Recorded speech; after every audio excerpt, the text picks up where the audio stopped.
India is prepared for the G20 gala and the national capital is just about 48 hours away from now when we'll see top world leaders arrive. Touchdown in New Delhi is going to begin on September 9th and 10th, of course, the formal part of this particular summit. And leaders from across the world are going to be converging here in the national capital. Preparations for this mega event began well in advance. And we now have with us the man who was tasked with the responsibility of overseeing the preparations for the event, whose scale is globally perhaps unmatched. Ladies and gentlemen, India's G20 Chief Coordinator Vardhan Shringala is with us.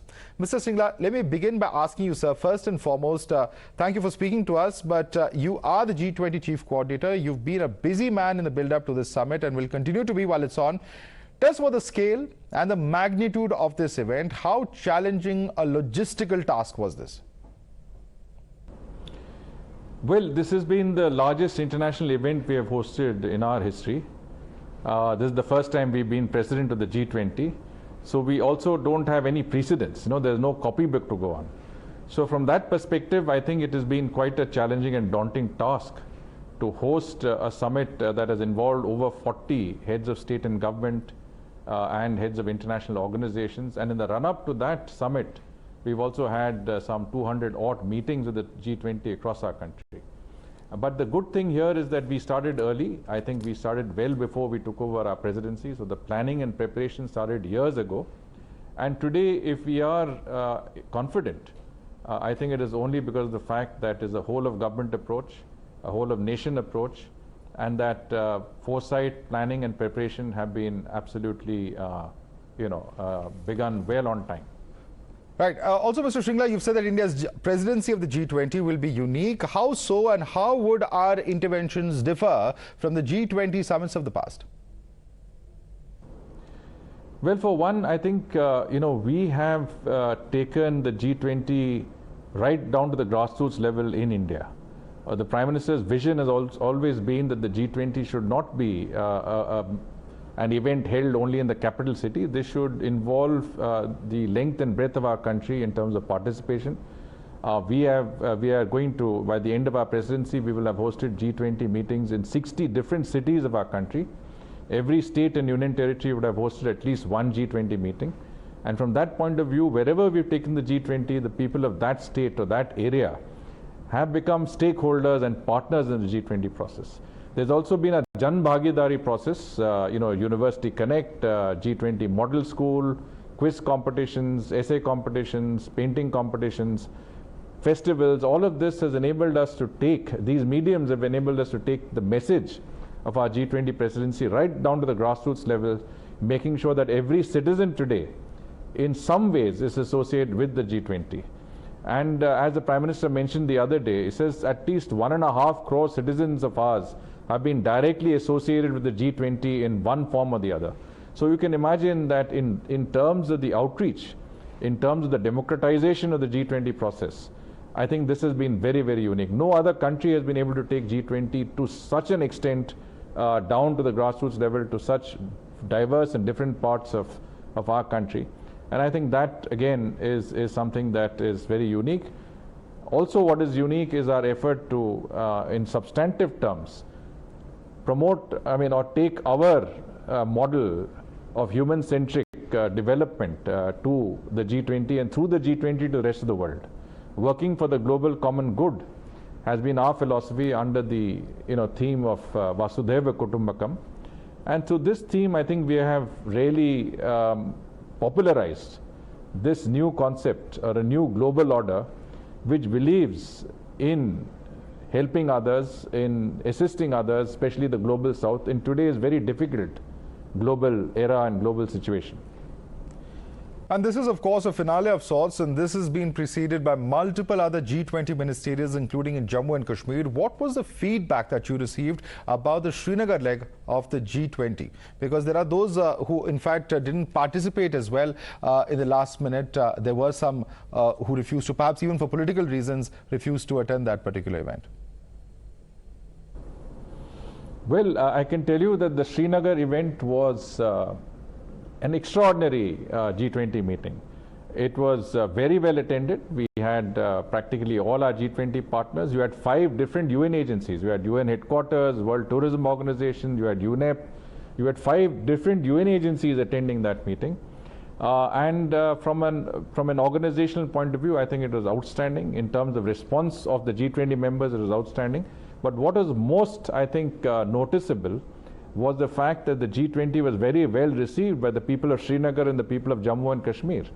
You have to remember that Srinagar is a part of the Smart Cities program, and the first phase of the Smart Cities program coincided with the G20 meeting, and as a result, Srinagar looked completely different. The Jhelum riverfront was completely redeveloped. The polo market had underground wiring, cabling.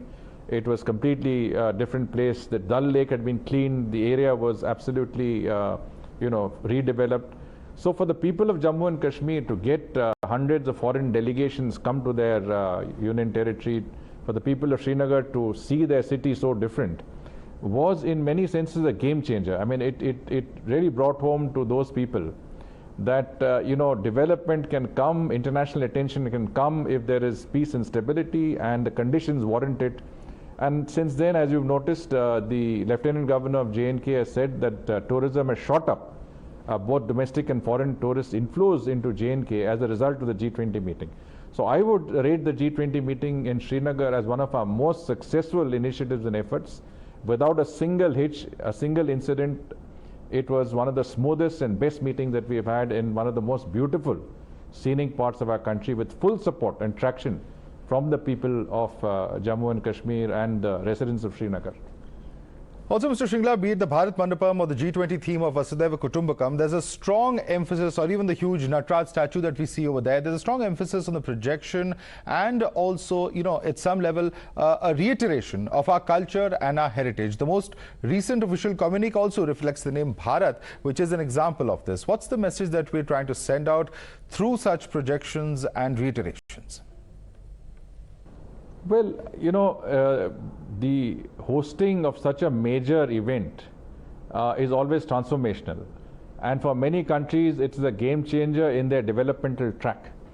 In our case, of course, we are already well on our way to being a transformed country. It's a Nai Bharat, which has a strong developmental aspect to it, very fast levels of growth, a young and optimistic population. And technologically at the cutting edges of innovation.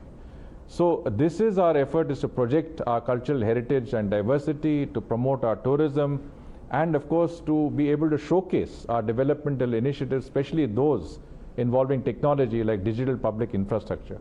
And we have, I think, done it in a manner that has been exemplary, whether it is meetings as we discussed across the country, or whether in preparation of the summit itself, the sort of showcasing of our capital, the sort of projection of our achievements in the technological domain, the cultural domain, all that is, has been prepared in readiness for our thousands of international visitors led by an unprecedented numbers of heads of state and government of the most influential countries in the world. Mr. Shringala, you mentioned the democratization of the entire G20 process. The PM also talks about India as the mother of democracy. And, one of the important aspects that we're looking at, and you also mentioned, is that it's been held in various cities, over 200 events in 60 cities, as you mentioned. But the fact is that this also includes several states such as Arunachal Pradesh, parts of the Northeast, etc., where such international events on the scale perhaps would not have been held in the past. What does holding such an event in these states really mean? Absolutely. I think if you take much of our Northeast and you take Jammu and Kashmir, most of the cities in these areas that we have hosted the G20 have never had the experience of a major international event. And when you actually host an event like the G20, then you find that it resonates very positively on local populations. It makes that difference in terms of urban infrastructure and development, in terms of capacity augmentation, and most importantly in the confidence that if we can do this major international event, we can host any event in the future. So I think many of our cities, not just the main cities, but tier 2 and tier 3 cities, my own hometown, for example, Darjeeling and Siliguri, where we hosted a G20 meeting, I think today they feel that they can host, MICE events, international events of a nature that they had never envisaged before. So in that sense, it has been transformational. Also, sir, Vladimir Putin and Xi Jinping will not be present at the G20 Leaders Summit. There are a whole host of critical issues to be discussed. Is their absence in any way a setback or a missed opportunity? How do you see this? Well, you heard External Affairs Minister Dr. Jaishankar say that in any international events, you always have a few leaders who are not able to come for reasons of their own. It does not in any way preclude outcomes of that summit or does not detract from the summit. I think we have a very, very good representation of heads of state and government. And even in the rare cases where leaders are not represented or are represented at ministerial level, they would be fully empowered to take those decisions. So I have no doubt that every country in our G20, among our G20 partners and invitee countries, will definitely be supportive of a very, very positive outcome, will be with us in hosting a very, very successful G20 summit. I'd like to thank you so much, Mr. Shringala, for joining us with your views and sharing with us your experiences, and wish you all the best in the days ahead in the run-up to the G20 summit.